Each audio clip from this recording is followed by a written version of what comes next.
ko. Ito, magandang hapon.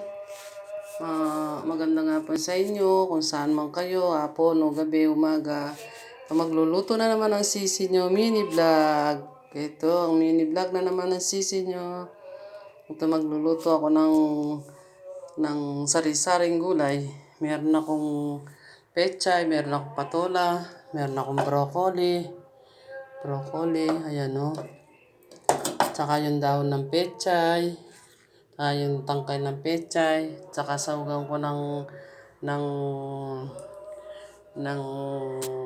topo, yung tokwa, tsaka yung kamatis, bawang, lagyan ko ng pirasong bangos, hindi ko naubos. Isaw ko na lang dito mga sisi ko para hindi sayang. Magtipid-tipid pag mayroong time. Tsaka lagyan ko ng pampalapot. Ambis na rina o kaya cornstarch. Lagyan ko na lang ng quakerots. Binabad kong quakerots. Mas masarap po.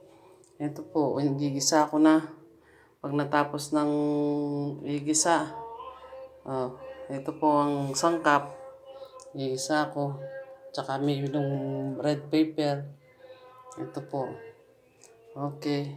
Gigisa ko muna po. Kasi maiksi lang itong ko. Hindi pa ako marunong mag-adjust ng cellphone na mahaba.